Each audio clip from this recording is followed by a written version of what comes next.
17 বছরে শেখ হাসিনা সরকার সামরিক খাতে মাত্র $2 বিলিয়ন অস্ত্র সংগ্রহ করতে পেরেছিল। অথচ ডক্টর ইউনূসের নেতৃত্বাধীন অন্তর্বর্তী সরকার গেল কয়েক মাসেই হাতে পেয়েছে $2.5 বিলিয়ন আধুনিক অস্ত্রশস্ত্র। লক্ষ্য একটাই, দেশের প্রতিরক্ষা সক্ষমতাকে নতুন এক উচ্চতায় নিয়ে যাওয়া। আর এখানে ভয় আমাদের প্রতিবেশী দেশ ভারতের। বাংলা ভাষার উপর সন্ত্রাস আমরা মেনে নেব না। এবার বাংলা ভাষা এবং বাঙালিদের অপমানের বিরুদ্ধে গর্জে উঠেছে পশ্চিমবাংলা। বাঙালিদের পিছনে লাগার পরিণামটা কি হয় তা টের পেয়েছে পাকিস্তান, এবার টের পাবে ভারত। ग्रेटर बांग्लादेश का जो प्लान है वो मोदी ने। আসলে মোদিদার এই কষ্টের দিনগুলো দেখে আমার নিজের অনেক খারাপ লাগে, সত্যি বলতেছি, নিজের অনেক খারাপ লাগে। আর খারাপ আরও লাগে বাংলাদেশ আওয়ামী লীগের বর্তমান অবস্থা দেখে। বাংলাদেশের পথে প্রান্তরে ভারত বিরোধী স্লোগানের ধ্বনি আর পাশাপাশি ভারত জুড়ে বাংলাদেশ বিরোধী প্রচারণা কিংবা কথিত বাংলাদেশিদের বিরুদ্ধে অভিযান দুই দেশের মাঝে আচমকাই যেন একটা দূরত্ব তৈরি করে ফেলেছে। সম্মানিত দর্শক, আসসালামু আলাইকুম। নতুন একটি নিউজে আপনাকে স্বাগতম। প্রিয় দর্শক, ভারতকে নতুন চমক দেখালেন ডক্টর মোহাম্মদ ইউনূস ও আশিক চৌধুরী। নরেন্দ্র মোদীর কপালে হাত। ডক্টর ইউনূসের নতুন কূটনৈতিক চালে দিশেহারা ভারত। মোদীর খেল খতম। জানা গেল চাঞ্চল্যকর তথ্য। এদিকে বাংলাদেশের পক্ষ নিয়ে নরেন্দ্র মোদীকে কঠিন হুঙ্কার দিলেন মমতা ব্যানার্জি। দিল্লি নয়, আমাদের রাজধানী ঢাকা। অবিভক্ত বাংলাদেশ গঠনের ঘোষণা মমতা ব্যানার্জির। এবার মোদীর গদি নিয়ে টানাটানি। প্রিয় দর্শক, আমাদের আজকের ভিডিওতে অত্যন্ত গুরুত্বপূর্ণ তথ্য শেয়ার করা হয়েছে। দয়া করে ভিডিওটি শুরু থেকে শেষ পর্যন্ত ধৈর্য সহকারে দেখে একটি লাইক দিয়ে সবাইকে বেশি বেশি করে শেয়ার করে দিবেন। সেই সাথে আমাদের ভিডিওটি আপনি বাংলাদেশের কোন জেলায় বসে দেখছেন বা শুনছেন সেটি অবশ্যই কমেন্ট বক্সে কমেন্ট করে জানিয়ে দিতে ভুলবেন না।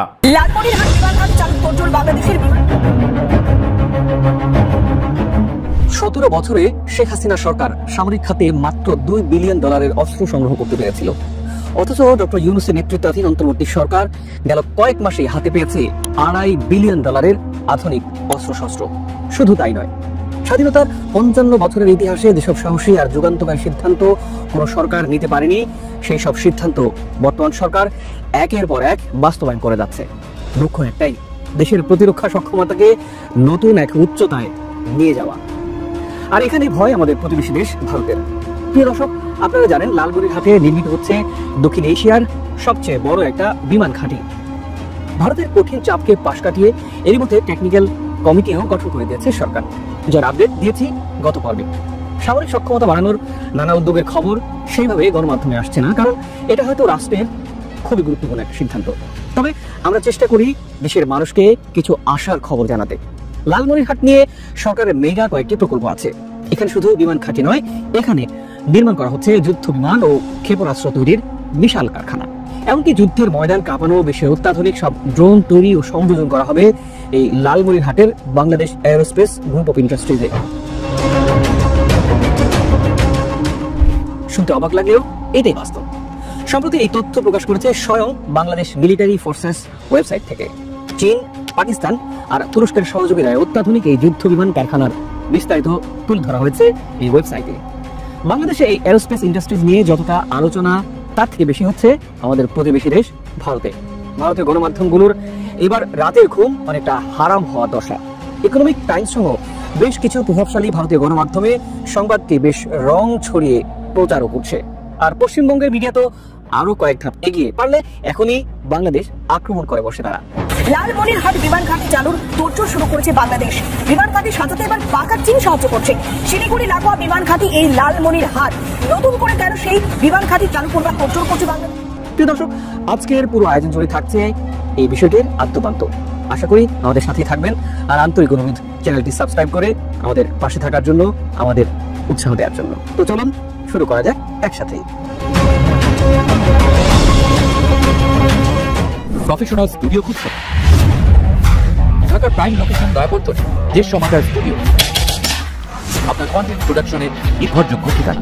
বাংলাদেশের উত্তর অংশের সীমান্ত ঘেঁষা জেলা লালমনিরহাটে বাংলাদেশের এই বিমানবন্দরটির অবস্থান। মূলত ব্রিটিশ আমলে 1931 সালে এটি সামরিক বিমান ঘাঁটি হিসেবে নির্মাণ করা হয়।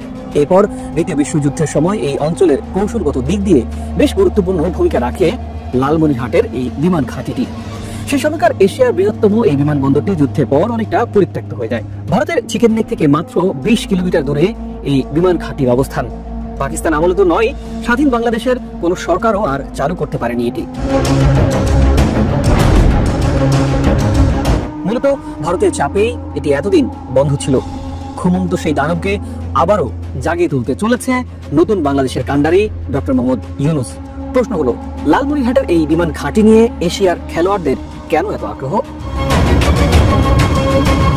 5 বছর আগে এই অঞ্চলে উড়োজাহাজ মেরামত ও রক্ষণাবেক্ষণের কেন্দ্র গড়ে তুলতে চেয়েছিল সৌদি আরব।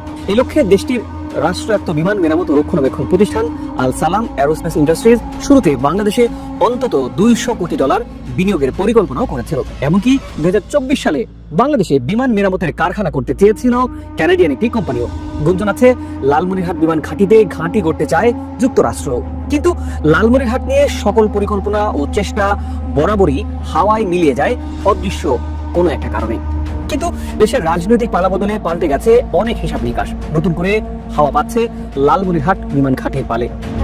বাংলা ভাষার উপর সন্ত্রাস আমরা মেনে নেব না। একই কাণ্ড, বাংলা ভাষা, বাংলাদেশি ভাষা, বাংলা ভাষাকে নিয়েই এত নির্যাতন কেন, এত অত্যাচার কেন, এত অপমান কেন? লেগেছে বাঙালির রক্তে আগুন লেগেছে। ঢাকা দাসত্বমুক্ত হয়েছে, এবার কলকাতার মুক্তির পালা। বাংলা এবং বাঙালিদের ইতিহাস হাজার বছরের ইতিহাস। স্বাধীন ও সার্বভৌম জাতি হিসেবে শত শত বছর যাবৎ পৃথিবীতে রাজত্ব করে গিয়েছে বাঙালিরা। রাজনীতির নোংরা খেলায় আজ বাংলা বিভক্ত হয়ে কয়েক টুকরো হয়ে গিয়েছে। পূর্ব বাংলা ভারতীয় দাসত্বের শেকড় ভেঙে বেরিয়ে আসতে পারলেও এখনো বন্দী পশ্চিমবাংলা। তবে এবার সময় এসেছে পশ্চিমবাংলারও দাসত্বমুক্ত হওয়ার। এবার বাংলা ভাষা এবং বাঙালিদের অপমানের বিরুদ্ধে গর্জে উঠেছে পশ্চিমবাংলা। বাঙালিদের পিছনে লাগার পরিণাম যে কি হয় তা টের পেয়েছে পাকিস্তান, এবার টের পাবে ভারতও। ঢাকার পর এবার কলকাতা মুক্ত হবে দাসত্ব ও অপমান থেকে। এ নিয়ে কি বলছে পশ্চিমবাংলার মিডিয়া, আসুন তা দেখি। বাংলা ভাষার উপর সন্ত্রাস আমরা মেনে নেব না, পায়ে পড়লেও মেনে নেব না।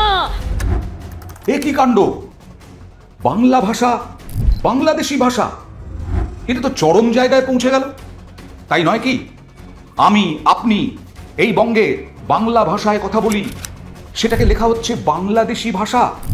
কেন্দ্রীয় স্বরাষ্ট্র মন্ত্রকের অধীনে পুলিশ, দিল্লি পুলিশ লিখছে বাংলাদেশি ল্যাঙ্গুয়েজ।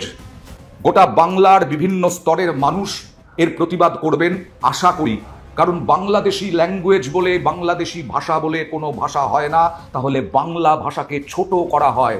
আবার বলছি, বাংলা ভাষা হচ্ছে পৃথিবীর ৫ম ভাষা, যাতে প্রচুর সংখ্যায় মানুষ, অর্থাৎ কত সংখ্যক মানুষ কথা বলেন বাংলায়, তার ভিত্তিতে ৫ম ভাষা, সেটা বাংলাদেশ হোক বা এই রাজ্য পশ্চিমবঙ্গ। আরও একবার সেই বাংলা ভাষা। আচ্ছা, হায়দ্রাবাদ, চেন্নাই, উত্তরপ্রদেশ, বিহার, দিল্লি, রাজস্থান, গুজরাট শিক্ষিত বাঙালিদের বাস রয়েছে, বাঙালিদের বিভিন্ন সংগঠন রয়েছে। তাহলে এবার কি সেই শিক্ষিতদের দিকেও হাত পড়বে, নাকি গরিব গুরব পরিযায়ী শ্রমিক যারা দিন আনেন দিন খান তাদের ওপরে হাত পড়েছে? গরিব বলে, মুসলিম বলে, এটাও প্রশ্ন উঠছে। বাংলা ভাষাকে এত অপমান কেন? প্রশ্ন তো উঠবেই, বাংলা ভাষাকে নিয়েই এত নির্যাতন কেন, এত অত্যাচার কেন, এত অপমান কেন? তাহলে এইভাবে আবার বাংলাকে অপমান করা, এইটা বাঙালি কি জাত্যাভিমান ভুলে বাঙালি কি পিছু হটবে? বাঙালি কি প্রতিবাদ করবে না? পশ্চিমবাংলাকে আমরা আমাদের ভাইয়ের মতো মনে করি। বাংলাদেশের স্বাধীনতা সংগ্রামে যেমন পশ্চিমবাংলার বাঙালিরা আমাদের পাশে থেকেছে, ঠিক একইভাবে আমরাও তাদের পাশে থাকতে চাই। এদেশের ছাত্র জনতা ভারতীয় দাসত্বের শিকড় ভেঙে দিয়েছে, এবার পশ্চিমবাংলার জনগণও ভারতের গোলামীর শিকড় খুলে নিতে চলেছে। বাংলা ভাষাকে অপমান করার কঠিন পরিণতি হয়েছিল পাকিস্তানের। ভারতীয় হিন্দিভাষীরা তা ভুলে গিয়েছে, আরও একবার বাঙালির লেজে পা দিয়েছে তারা। এবার পশ্চিমবাংলার দাদারা দেখিয়ে দিবে বাঙালি পরাধীনতা পছন্দ করে না। বাংলাদেশ এবং পশ্চিম বাংলা মিলে অবিভক্ত বাংলা গঠন হলে পাল্টে যাবে ভূ রাজনীতির হিসাব নিকাশ। 300 বছর পর আবারও বাঙালিরা রাজত্ব করবে বিশ্ব দরবারে। এ নিয়ে আপনার গুরুত্বপূর্ণ মতামত কমেন্ট বক্সে জানিয়ে দিন আমাদের। সেই সাথে ভিডিও শেয়ার করে দেখার সুযোগ করে দিন আপনার বন্ধুদের। সরকার পতনের পর দেশ ছেড়ে পালিয়েছেন সাবেক প্রধানমন্ত্রী ও দলের সভাপতি শেখ হাসিনা। সেই সঙ্গে পালিয়েছেন দলের শীর্ষ নেতৃত্বের একটা বড় অংশ। গেল 1 বছর ধরে তারা অবস্থান করছেন পাশের দেশ ভারতে। ভারতে বসেই এই সময়েও চুপ থাকেনি আওয়ামী লীগ। বিভিন্ন গুজব ছড়ানোর পাশাপাশি দেশে ফেরার জন্য চালিয়ে যাচ্ছে গোপন কার্যক্রম। প্রথম ভারতের নেতারা নিজেদের মধ্যে ছোটখাটো বৈঠক বা দলীয় দপ্তরের কাজকর্ম চালাতেন নিজেদের বাসা বাড়িতে। বড় বৈঠকগুলি করতেন কোনো রেস্তোরাঁ বা ব্যাংকোয়েট হল ভাড়া করে। কিন্তু এবার কলকাতায় পার্টি অফিস খুলেছে আওয়ামী লীগ, সেখান থেকেই চলছে কার্যক্রম। আন্তর্জাতিক সংবাদ মাধ্যম বিবিসি বাংলার প্রতিবেদনে তুলে ধরা হয়েছে এমনই চাঞ্চল্যকর তথ্য। প্রতিবেদনে বলা হয়, কলকাতা লাগোয়া উপনগরীর একটি বাণিজ্যিক কমপ্লেক্সে এমন কিছু মানুষ যাতায়াত করছেন যাদের কয়েক মাস আগেও সেখানে দেখা যেত না এবং তাদেরকে বেশিরভাগই চেনে না। কিন্তু এরা আওয়ামী লীগ ও এর সহযোগী সংগঠনগুলোর শীর্ষ এবং মধ্যম স্তরের নেতা। তারা যে বাণিজ্যিক কমপ্লেক্সটিতে যাতায়াত করছেন কয়েক মাস ধরে, সেখানেই দলীয় দপ্তর খুলেছে আওয়ামী লীগ। প্রতিবেদনে দফতরের বর্ণনায় বলা হয়, বাণিজ্যিক পরিসরটির পেছনের দিকের ভবনটির আটতলায় লিফট দিয়ে উঠে বাঁদিকে গেলে সার দিয়ে বাণিজ্যিক সংস্থার দফতর। করিডোরের দুদিকে হালকা বাদামি রঙের একের পর এক দরজা, তার মধ্যে একটিতে আওয়ামী লীগের পার্টি অফিস। শুধু বাইরে কেন, 500 বা 600 স্কয়ার ফুটের ঘরটিতে উঁকি মারলেও কেউ বুঝতে পারবেন না যে এই ঘরটির সঙ্গে কোনোভাবে আওয়ামী লীগ জড়িত আছে। কোন সাইনবোর্ড, শেখ হাসিনা বা শেখ মুজিবুর রহমানের কোন ছবি কোথাও নেই ঘরটির বাইরে বা ভেতরে। ঘরটার পরিচিতি প্রকাশ যেন না পায়, এজন্য সচেতনভাবেই বিষয়টি এড়িয়ে গেছেন নেতারা। এমনকি একটি দলীয় দফতরে যেসব ফাইল থাকে সেসবও নেই এখানে। বিবিসিকে এক নেতা জানান, 30 থেকে 35 জনের বৈঠক ওই দফতরেই হয়ে যায়। ছোটখাটো বৈঠক বিভিন্ন নেতাদের বাসাবাড়িতে এখনো হয়, তবে বড় বৈঠকগুলো যেখানে শতাধিক নেতাকর্মী হাজির হওয়ার কথা, সেরকম বৈঠকের জন্য কোনো ব্যাংকোয়েট হল বা কোনো রেস্তোরাঁর একটি অংশ ভাড়া নিয়ে নেওয়া হয়। কলকাতা বা পার্শ্ববর্তী অঞ্চলে আওয়ামী লীগের যে শীর্ষ পর্যায়ের নেতারা বাস করছেন, তাদের প্রায় সবাই পার্টি অফিসে যাতায়াত করে থাকেন। অফিস খোলার নির্দিষ্ট কোনো সময় নেই, যেরকম প্রয়োজন সেরকমই আসেন নেতারা। আওয়ামী লীগের এই নতুন পার্টি দফতরের ব্যাপারে ওই বাণিজ্যিক পরিসরে যাতায়াত করা সাধারণ মানুষ জানেন না। দলেরও কোনো স্তরের নেতাকর্মীরা এই দফতরের ব্যাপারে কতটা জানেন সেটা জানা যায়নি, কিন্তু এটা নিশ্চিতভাবে বলা যায় যে ভারতীয় গোয়েন্দারা এই দফতরের ব্যাপারে জানেন এবং ভারতের স্বরাষ্ট্র মন্ত্রণালয়ের শীর্ষ স্তরের অনুমোদন ছাড়া এই দলীয় দফতর থেকে আওয়ামী লীগের কাজকর্ম চলতে পারত না। এদিকে জুলাই গণহত্যাকারীদের কেউই ছাড় পাবে না জানালেন চিফ প্রসিকিউটর। জুলাই গণহত্যাকারীদের কেউই ছাড় পাবে না বলে মন্তব্য করেছেন আন্তর্জাতিক অপরাধ ট্রাইব্যুনালের চিফ প্রসিকিউটর মোহাম্মদ তাজুল ইসলাম। তিনি বলেন, যারা মনে করেছিল বাংলাদেশে গণহত্যা চালিয়ে পার পাওয়া যাবে কিংবা প্রতি বিপ্লব ঘটিয়ে বিচার কাজকে বানচাল করা যাবে, তাদের জন্য পরিষ্কার বার্তা হলো, যারা অপরাধ করেছেন তারা কেউ ছাড় পাবেন না, বিচারের প্রক্রিয়া কোনোভাবেই বন্ধ হবে না। সোমবার দুপুরে ট্রাইব্যুনাল প্রাঙ্গণে প্রেস ব্রিফিংয়ে এসব কথা বলেন চিফ প্রসিকিউটর। আজ জুলাই আগস্ট আন্দোলনে রাজধানীর চাংখারপুলে শিক্ষার্থী আনাস সহ 6 জনকে হত্যার ঘটনায় মানবতা বিরোধী অপরাধের মামলার সূচনা বক্তব্য উপস্থাপন করেন তাজুল ইসলাম। সূচনা বক্তব্য উপস্থাপন শেষে সাংবাদিকদের তিনি বলেন, যেসব তরুণরা রক্ত দিয়ে বাংলাদেশকে দ্বিতীয়বার মুক্ত করেছেন, তাদের স্বজন পরিবার বেঁচে আছেন। তাদের স্বাক্ষর মাধ্যমে 1,500-এর বেশি মানুষের জীবন যাওয়া পরিবারের প্রতি জাস্টিস করার যে চেষ্টা, সেটা রাষ্ট্রের পক্ষ থেকে নিশ্চিত করা হবে। চাংখারপুলে মানবতা বিরোধী অপরাধের এ মামলার প্রথম সাক্ষী হিসেবে সাক্ষ্য শুরু করেন শহীদ আনসারের বাবা শাহরিয়ার খান পলাশ। এছাড়া সাক্ষী হিসেবে তার মাও উপস্থিত রয়েছেন। এর আগে 14 জুলাই এ মামলায় পলাতক 4 আসামি সহ 8 জনের বিরুদ্ধে অভিযোগ গঠন করে বিচার শুরুর আদেশ দিয়েছেন ট্রাইব্যুনাল।